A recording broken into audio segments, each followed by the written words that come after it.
পাগল তো অনেক দেখেছেন, এবার এক নতুন পাগল।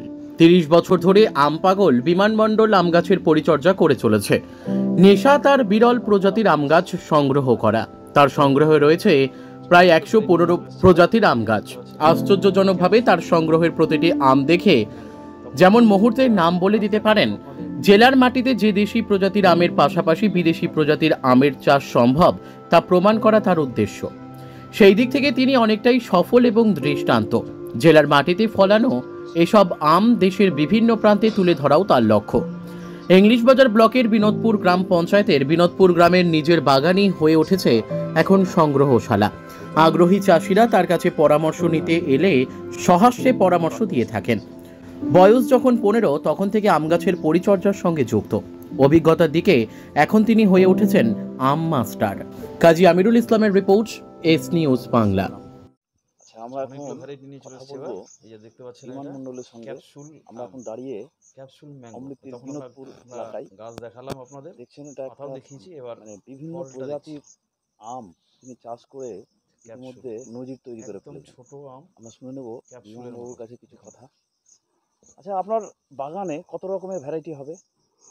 আমার বাগানে মোটামুটি সব বাগান মিলে ১১৫ রকমের ভ্যারাইটি আছে। তার মধ্যে মানে দেশি ভ্যারাইটিটাই বেশি এবং বিদেশেরও বেশি ভ্যারাইটি আছে, থাইল্যান্ড, জাপান, বাংলাদেশ, হ্যাঁ, এবং আমাদের পার্শ্ববর্তী রাজ্য মুর্শিদাবাদ, মহারাষ্ট্র, হ্যাঁ, পার্শ্ববর্তী জেলা মুর্শিদাবাদ আর মহারাষ্ট্র কিছু ভ্যারাইটি আছে। আমাদের দেশীয় প্রায় আনকমন যেগুলো ভ্যারাইটি, সেগুলোর মধ্যে কী কী আছে? সেগুলোর মধ্যে আছে ধরুন রাজভোগ আছে, রাজাভোগ আছে, রাজা দাড়িকা আছে, এগুলো খুব ভালো ভ্যারাইটি। তারপরে পুনিয়া, ভারতী, এগুলো একটু লেট। হ্যাঁ, আর সবথেকে লেট ভ্যারাইটি হচ্ছে বৃন্দাবনী। বৃন্দাবনীটা এখনও আরও আজকে হচ্ছে জুলাইয়ের ৯ তারিখ। হ্যাঁ, ওটা মোটামুটি আপনার জুলাই মাসের শেষে পাকবে বা আগস্ট চলে আসে পাকতে পাকতে। সেই জন্য মানে মূলত দেশের লোক আমাদের যারা অমৃতি এলাকা, ওরা সাধারণত বৃন্দাবনী চাষে এখন খুব ঝুঁকে পড়েছে। আর এমনি থাই ভ্যারাইটির মধ্যে কী কী আছে? থাই ভ্যারাইটির মধ্যে আছে যেমন ডকমাই আছে, থাইল্যান্ড থাই 4 কেজি আছে, আরও এই জাপানের যেমন ধরুন পালমার আছে, তারপরে মিয়াজাকি আছে, এগুলো আছে। আরও আছে রেড আইভরি, হ্যাঁ, রেড পালমার। বাংলাদেশেরও কিছু ভ্যারাইটি? বাংলাদেশের আছে ব্রুনাই কিং আছে, বাড়ি 4, বাড়ি 8, বাড়ি 6, বাড়ি 12, হ্যাঁ, এই ধরনের হাঁড়ি ভাঙা আছে, গৌরমতি আছে।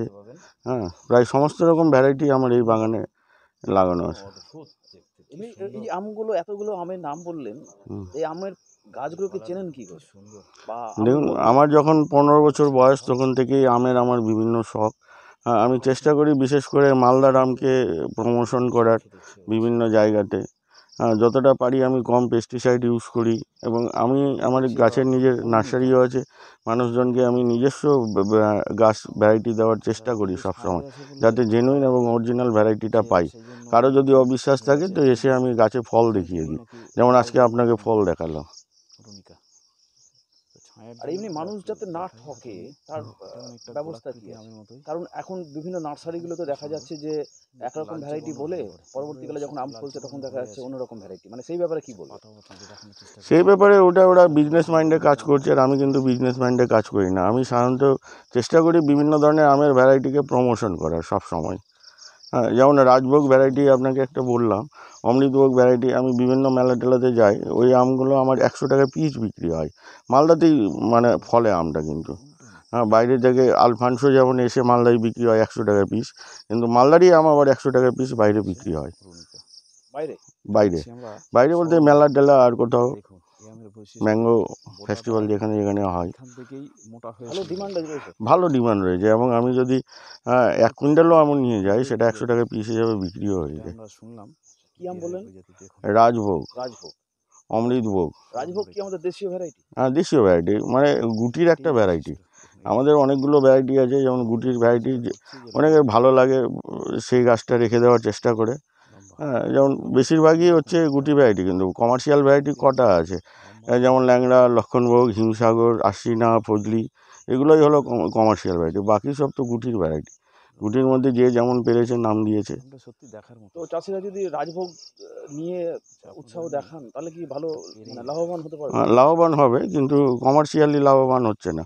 কারণ আমি যতই ভালো আম দিই এখানে বিক্রি করি, সবাই বলে গুটি আম। আমি যদি এই কী বলে মিয়াজাকিকেও বাজারে নিয়ে গিয়ে যদি বিক্রি করি, যেটা মিয়াজাকি, যে কিনবে যদি 2,000 টাকা দাম চাই, তো এটা তো গুটির ভ্যারাইটি। আচ্ছা, মানে আমাদের গুটির সঙ্গে সব কিছুর মিল আছে। হ্যাঁ।